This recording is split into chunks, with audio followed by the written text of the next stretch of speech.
dia. Bom, a minha proposta era terminar hoje, mas eu sabia que eu não ia terminar. E o nosso próximo professor ainda me deu mais 2 domingos. Então tá bom, então a gente vai bastante calma aí para a gente poder terminar o livro de Lucas. Bom, nós já estamos em Lucas 19. Lucas 19. Muito bem. E aí a gente vai pensar uma coisa aqui. Lucas 19, a gente vai encontrar uma passagem que fala sobre o encontro da salvação. Jesus estava indo para Jericó, passando por Jericó. E seria a última semana de Jesus, a última semana dele.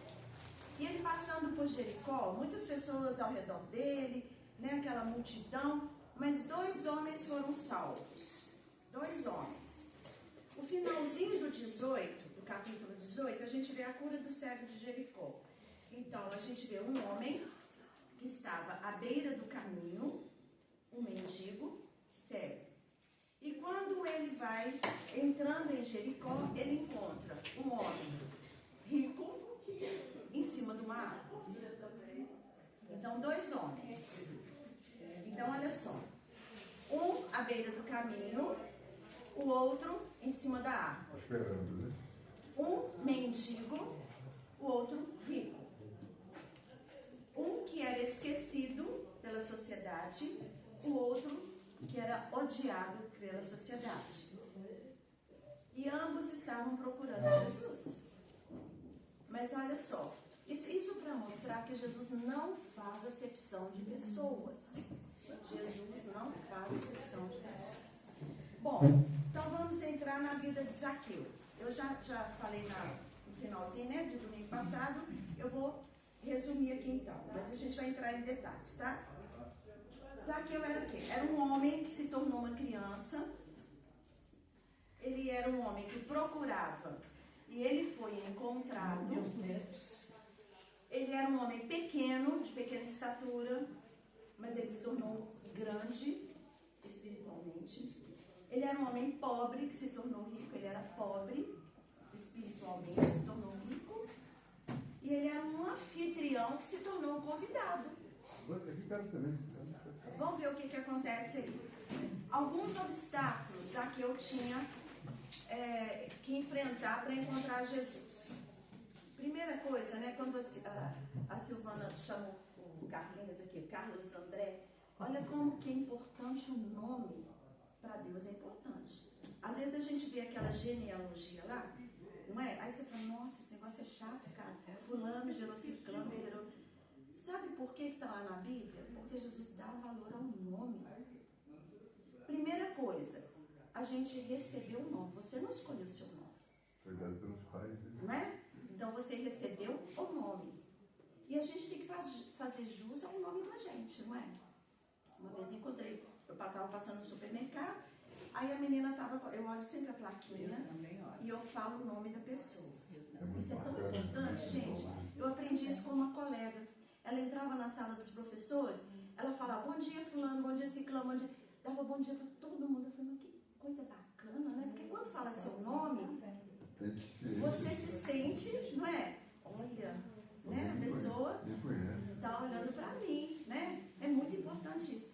E aí eu falei o nome dela, falei, nossa, seu nome é diferente. Então, ela, não gosto do meu nome, não. Eu falei, por quê? Você recebeu o seu nome. Você não foi você que escolheu. E Deus tem um propósito na sua vida com esse nome. Aí vai por aí, vai, né? Mas a importância do nome. E olha só, Zaqueu, Jesus passou, estava no meio daquela multidão toda. E Jesus olhou para cima e falou, Zaqueu, desce depressa. Então, Jesus, ele sabe o nome, Deus sabe o nome de cada um de nós. Não acha que você está esquecido, não. Ele sabe o nome de cada um de nós. Mas vamos lá. Primeiro obstáculo que ele enfrenta era a profissão dele. O que Zaqueu era? Ele era o top lá dos publicanos. Ele era o chefe dos publicanos. Então, ele que mandava ali. E cobrava das pessoas, né? Cobrava até a mais. É aquela história que vocês não conhecem.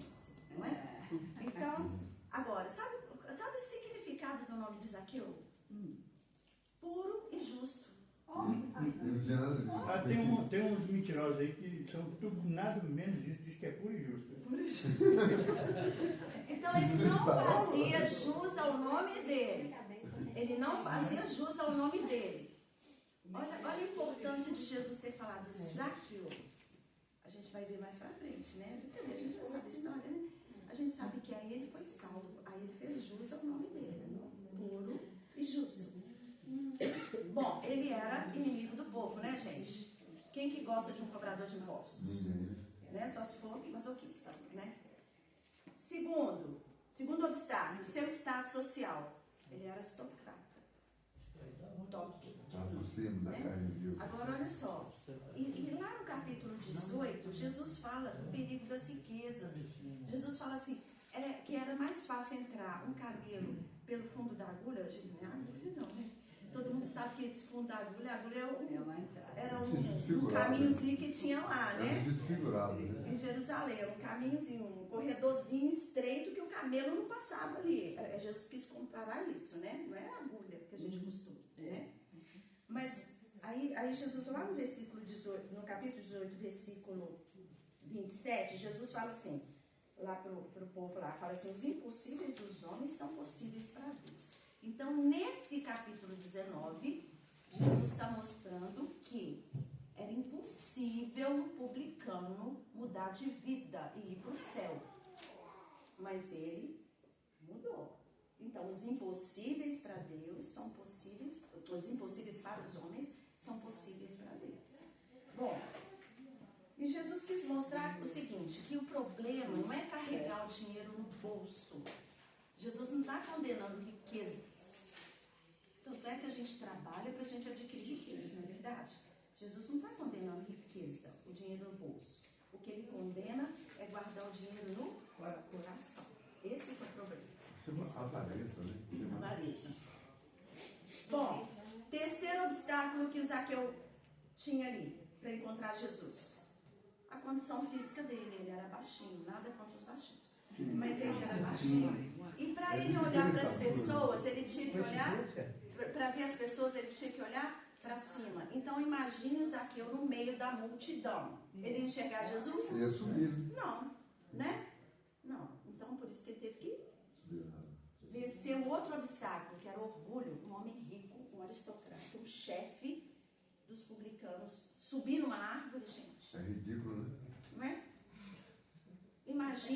Imagine algum político para ver Jesus tinha que subir numa árvore. Você fala, que isso? Não vai subir. Não. Então ele venceu o orgulho dele. Subiu na árvore. Ele abriu mão, né, da vaidade do orgulho dele. A multidão impedia ele de ver Jesus. Agora, o que isso tem a ver? Quantas vezes pessoas ficam constrangidas de se entregarem a Jesus por causa de parentes, Muito, né? por causa de amigos, colegas de trabalho, Posição, né? Posição social. Entenderam? Então, esses foram os obstáculos. Olha quanta coisa que a gente tira da vida de Zaqueu, né? E a gente acha que é só aquele homem que estava lá em cima da árvore que desceu. Agora, outra coisa.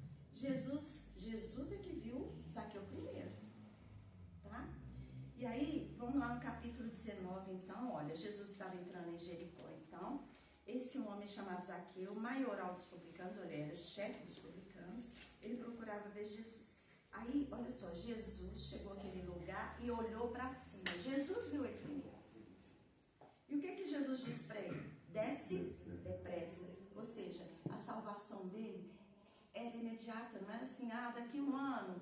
Não, desce depressa, é instantâneo, rápido, né? É uma questão urgente. Aí, Jesus nunca entrou na casa de ninguém sem ser convidado, né, gente? Nós já vimos? Não, mas teve um episódio que Jesus entrou num barco, lembra? Naquela tempestade lá, Jesus entrou no barco sem ser chamado. Estava à deriva o barco. Sem ser chamado. Mas tinha um propósito naquilo ali. Mas ele nunca entrou em casa de ninguém sem ser convidado. Nessa ele entrou. E ele que convida o dono da casa. Eu vou lá para sua casa. Entendeu? Ele se convidou. Vão lá para sua casa. Ou seja, o dono da casa ia ser o convidado. Entenderam por que o anfitrião se tornou convidado? Bom, isso, e o que Jesus deu para ele? A salvação. Isso para mostrar que a salvação a gente recebe de Jesus, pelo sacrifício dele, não é por obras. Não adianta eu fazer boas obras, não adianta eu ser boazinha com fulano, beltrano, ciclano. É lógico que isso é consequência, tá? Consequência. Mas não é isso que vai nos levar à salvação. Porque o mérito não é nosso, o mérito é de Jesus. Bom, quais são as evidências da salvação de Zaqueu? Isso para mostrar que os impossíveis para os homens são possíveis para Deus. Olha só, prontidão em obedecer. Ele estava lá em cima da árvore. Jesus falou, desce depressa. Ele ficou lá, Jesus, não, vou ficar aqui em cima. Não, desceu depressa. Prontidão em obedecer. Segundo, prontidão de amor e generosidade e disposição de dar, tá? Porque até o momento ele recebia e ele tomava do povo, ele extorquia o povo, né? Até o momento. E agora, depois que ele foi salvo, ele mudou. Então, olha lá, capítulo 19, olha o versículo 8. Zaqueu se levantou e disse ao Senhor, Senhor, resolvo dar aos pobres a metade dos meus bens. Olha só. Era muita coisa, né? Quantas pessoas hoje que estão lá no top de linha lá que poderiam fazer isso? Tem 10% Não é? de verdade. E se em alguma coisa tenho defraudado alguém, olha só, ele reconheceu o erro dele. Ele reconheceu o erro dele. Se em alguma coisa tenho defraudado alguém, restituo 4 vezes mais. Olha que diferença daquele jovem rico lá. O jovem rico falou assim, Senhor, eu quero te seguir, o que eu tenho que fazer? Aí Jesus falou assim, vai, vende tudo que você tem e segue. Ele saiu pulando de alegria? Não, ele saiu triste, né? Porque ele era muito rico. Então ele estava apegado à riqueza. O problema dele ali não foram as riquezas. O problema dele ali foi o amor à riqueza. Bens materiais, né? Os bens materiais. Porque a gente pode, Deus dá oportunidade para a gente adquirir coisas, ser rico, mas que a gente possa ser generoso, que a gente possa contribuir para o bem do outro. Tá? Porque o que a gente recebe, o que eu recebo não é meu. Não é meu, é de Deus. Então eu tenho que repartir, eu tenho que ser generoso, não é? Não é lógico, não é que eu vou ficar, quem quer dinheiro igual o Silvio Santos? Não, não é isso. Não é isso. Não é Fica isso. difícil, né? Mas na verdade, o texto até não diz que é para ele dar nada para ninguém, não. É aqui porque ele tirou. Exatamente. Ele sortiu, vai. Então, por exemplo, o que eu tenho, eu não vou sair distribuindo para ninguém. Não.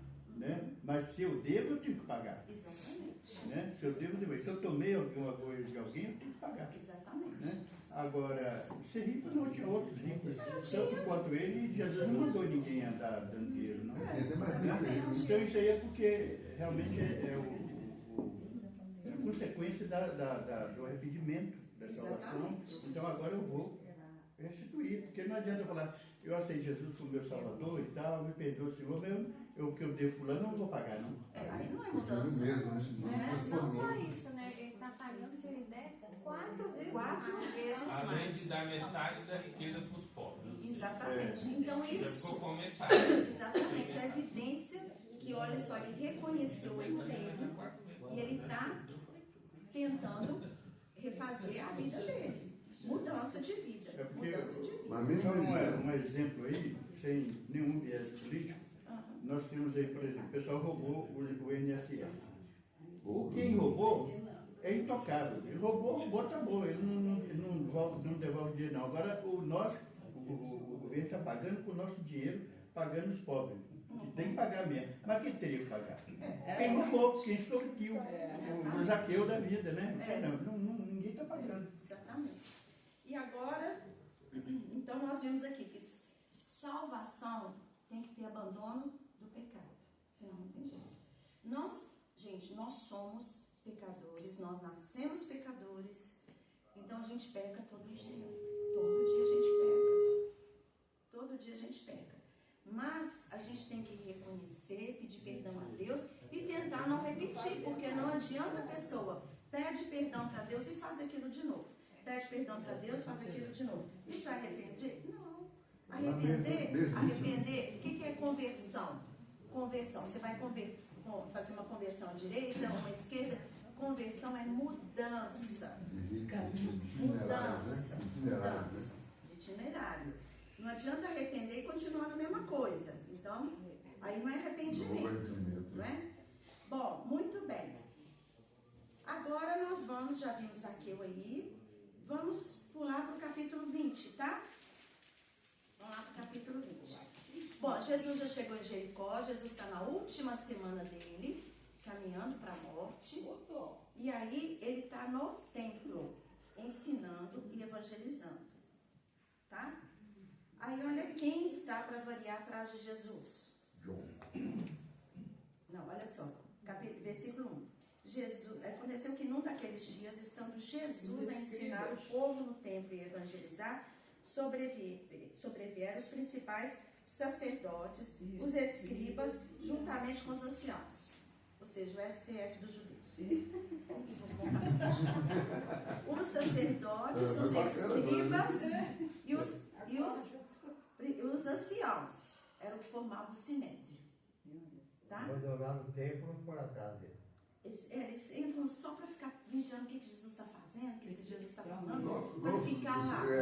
E olha a pergunta maliciosa que eles fizeram para Jesus. Dize-nos, olha aqui, com que autoridade você faz essas coisas? Ou quem te deu essa autoridade? Ou seja, mostra-nos as suas credenciais para você fazer essas coisas. Jesus respondeu? Fiz a palavra, né? Jesus respondeu? Não. Jesus fez uma contra-pergunta. A pergunta que ele fez. Aí você vai falar assim, mas o que isso tem a ver? Respondeu-lhes, também eu vos farei uma pergunta. O batismo de João era dos céus ou dos homens? Por que ele falou do batismo de João? Porque João era o que de Jesus? Precursor. Entendeu? João era o precursor de Jesus. Era o discípulo, né? Então tem tudo a ver. Era o precursor. Ele foi antes. Ele veio antes. Ele era o precursor. Lembra que foi o primeiro profeta? Precursor. Porque é João Batista, irmão. É João Batista. João Batista. João Batista. Obrigada aí. É João Batista. Ele era o precursor de João Batista. Não. Então tinha. João Batista era o precursor de Jesus. Desculpa. Eles faziam o que a senhora fez. Isso. Então, olha só. Tinha tudo a ver com Jesus, não tinha? Tinha tudo a ver com Jesus. Aí Jesus usou, né? Porque Jesus é lógico, né? É Deus, inteligente. Sabe da intenção do coração. Fez essa pergunta. E aí pegou, né? Aí eles falaram, se a gente responder que é dos céus, ele vai falar assim, por que vocês não acreditam? Agora, se a gente falar que é dos homens, aí eles vão vir em cima da gente. Então, o que eles resolveram fazer? Omitir a resposta. Não sabemos. Não sabia, gente? Mas sabemos. antigamente. Aí Jesus, vocês não sabem? Eu também não vou falar com que autoridade que eu faço isso, não. Que resposta, hein? Né? Aí, como tudo que Jesus ensina tem uma parábola, aí ele conta a parábola dos lavradores maus. Então, olha só. Eu vou mostrar para vocês por que ele contou essa parábola. Versículo 9. Certo homem plantou uma vinha. Essa vinha aí era a nação de Israel. Comparando com esse. Porque ele tinha que mostrar para aquele povo, tá? O sinédrio ali, o que eles queriam saber. Pegá-los, né? Então, plantou uma vinha. Essa vinha, então, é a nação de Israel. Arrendou-a a lavradores. Quem são esses lavradores? Os líderes religiosos de Israel. Os escribas, anciãos, tá? E ausentou-se do país por prazo considerável. No devido tempo, mandou um servo. Esse servo aqui está falando de quem? Dos profetas, né, que foram espancados, profetas que foram desprezados, perseguidos, mortos, tá? Aí foram, mandou matar, ou mandaram embora 3 vezes. Aí por fim ele falou, vou mandar meu filho. Aí quem que é o filho? Jesus. E aí eles mataram o filho. Não foi isso que aconteceu?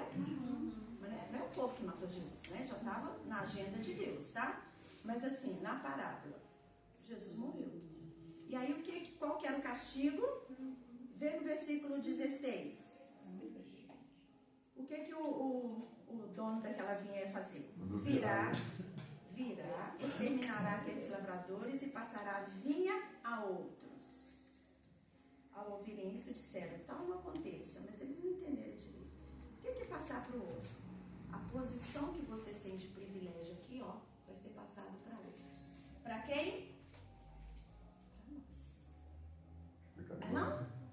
Pecadores, né? Se não tivesse acontecido, hoje a gente não teria esse privilégio de ter Jesus no coração. Então, essa parábola foi uma parábola que ele quis comparar com aquele contexto, mas é a nossa realidade. Né? Nós somos o quê? Nós somos aquele... Me fugiu aqui a palavra. Enxerto. Obrigada, Esther. É um enxerto, nós somos o enxerto, a gente está ali, ó. Não é? Nós não somos judeus, nós não somos da nação de Israel física, mas nós somos da nação de Israel espiritual. Ele veio para os seus, mas os seus o rejeitaram, mas a todos quanto o receberam, deu-lhes o poder de serem feitos filhos de Deus. Graças a Deus por isso. Não é? Aí, muito bem, vamos dar um pouquinho mais nesse capítulo aí. Aí vem a questão do tributo. Eles, de novo, pegam Jesus, né? Mas isso é bom porque a gente vai aprendendo, não é não? Olha, os escribas e os principais sacerdotes procuravam lançar-lhe as mãos, pois perceberam que em referência a eles disseram essa parábola, tá vendo? Eles entenderam. Ó, essa parábola está falando da gente. Mas temiam o povo. Aí o que eles observaram? Pegaram um denário lá, que é uma moeda lá, né? Valiosa, né? É. Aí mostrou para Jesus e falou assim, aqui, de quem que é essa esfinge aqui? Estava lá o desenho. Aí falou assim, aí Jesus falou para eles assim, olha só, no 21, mestre, sabemos que falas e ensina retamente, né? Mas isso com sarcasmo, né? Que ele estava falando. E não te deixas levar de respeitos humanos, porém ensinas o caminho de Deus segundo a verdade. É lícito pagar tributo a César ou não? Eles queriam pegar. Agora tem uma coisa, gente, nós somos cidadãos de 2 reinos. Do reino de Deus e daqui. Ou seja, o que Jesus falou para ele? De quem que é a esfinge? De quem que é a inscrição aí? César. Aí falou de César. Ele falou, então pronto. Dai a César o que é de César e dai a Deus o que é de Deus. Isso para mostrar que nós temos compromissos aqui na Terra, que a gente tem que honrar os nossos compromissos. Certo? A gente tem que pagar um imposto, não deixar de pagar a luz, sabe? Não, a gente tem que pagar. Isso é da Terra. Não é, ué. Não é não? Agora a gente tem que dar a Deus o que é de Deus. Então nós somos cidadãos dos 2 reinos, tá? E aí, mais um pouquinho. Esse capítulo 19 aí, a gente vai só mais um pouquinho. Os saduceus e a ressurreição. Os saduceus eram um outro grupo que tinha ali. E eles não acreditavam em ressurreição. Eles negavam a vida após a morte, tá? Eles não acreditavam na doutrina da ressurreição. Eles não acreditavam na existência da alma. Eles não acreditavam na existência dos anjos e os demônios e nem no julgamento final. Eles só acreditavam onde? Em quê? No Pentateuco. Só nos 5 livros, nem no livro dos profetas. Era o Pentateuco. Quais são os livros, gente? O Pentateuco? Gênesis, Êxodo, Levítico, Números, Deuteronômio. Eles só acreditavam nisso. Aí, sabe o que eles fizeram? Saduceus? Pegaram uma passagem lá, que está em Deuteronômio 25, que ele falou assim, ó, Moisés nos deixou escrito. Onde é que Moisés deixou escrito? Quer ver? Deuteronômio. Deuteronômio 25:5. Eu vou ler aqui, tá? Deuteronômio 25:5. Foram o que os saduceus falaram com Jesus. Que Moisés falou, ó. Se irmãos morarem juntos e um deles morrer sem filhos, então a mulher do que morreu não se casará com outro estranho, fora da família. Seu cunhado a tomará e a receberá por mulher e exercerá para com ela a obrigação de cunhado. Ou seja, tem que gerar descendente. Aí, eles falaram, ó, Moisés deixou isso lá, na lei. Eles estavam certos, não estavam lá na lei? Estavam lá, Deuteronômio. Aí ele falou assim, e se... Aí, olha só a pergunta maliciosa deles. Se morrer, a mulher casou com outro, né? O irmão lá, morreu, não teve filhos, e tem que casar com o cunhado. Não é isso que está na lei? Certo. O homem morreu, não teve filhos, casa com outro. Certo. Na ressurreição, na ressurreição, eles nem acreditavam na ressurreição, nem com essa. Na ressurreição, Tem uma saída de falando assim, como se eles acreditassem na ressurreição. Na ressurreição, por que ela vai ficar? Aí já vai falar depois lá na frente, Né? A gente fala assim, hoje a gente olha para trás, a gente critica, não é não? A gente critica sim. Queira ou não queira, né? Mas a gente vive a mesma coisa, não é não? Se você for pensar, muitas coisas estão escritas aqui na Bíblia, a gente não acredita, a gente, entendeu? Não exerce, né? Não exerce. Então, mas assim, mas já que a gente está ensinando, tá bom. Agora, olha só, olha o que Jesus falou para eles. Falou assim, olha, os mortos não casam e nem se dão em casamento. Estou lá no versículo 35, tá? Olha o 36. Pois não podem mais morrer, porque são iguais aos anjos. O que significa isso? Que os anjos não têm sexo. E outra coisa, quando a gente vê em casamento, celebração de casamento, que fala assim, até que a morte os separe, é isso mesmo. Porque o casamento não é eterno, não. Não é que está casado aqui vai continuar lá no céu, não existe isso não. É até que a morte os separe mesmo. Porque lá no céu não existe casamento eterno. Mas tem muitos que não respeitam isso, né? A maioria hoje em dia não respeita isso. Mas olha só, exatamente, mas olha aqui. O que ele quis ensinar aqui? Que os anjos não têm sexo. E olha só, e são filhos de Deus, sendo filhos da ressurreição. Aí Jesus falou assim, olha, mas vocês estão citando aí Moisés? Vou citar Moisés também, Êxodo 3:6. Estou terminando. Êxodo 3:6. Já estão atrasando. Disse mais, Deus, falando para Moisés, eu sou o Deus de teu pai, Deus de Abraão, Deus de Isaac, Deus de Jacó. Eu sou. Ele não falou para Moisés assim, ó, eu era. Viram a diferença?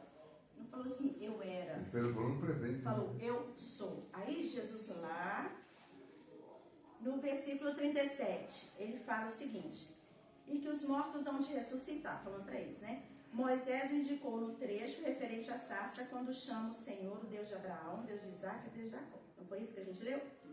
Aí 38.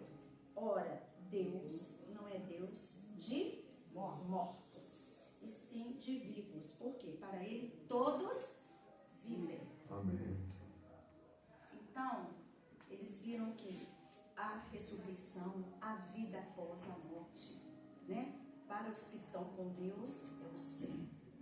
Para os que não estão, é o não. Então tá, gente, na próxima semana a gente continua, tá? E eu tenho que sair rapidinho da semana. Que Deus abençoe vocês, tá bom? Até semana que vem. Por isso que vamos sair só um minutinho, tá? Pode, Regina? A gente vai. Queridos, então vamos encerrar a nossa DVD. Eu só queria pedir ao pessoal do coro para não sair, só para a gente dar uma... É coisa rápida, tá? Primeiro que nós estamos muito felizes hoje, né? Chegamos aqui, estamos aqui. Isso é motivo de grande felicidade para a gente.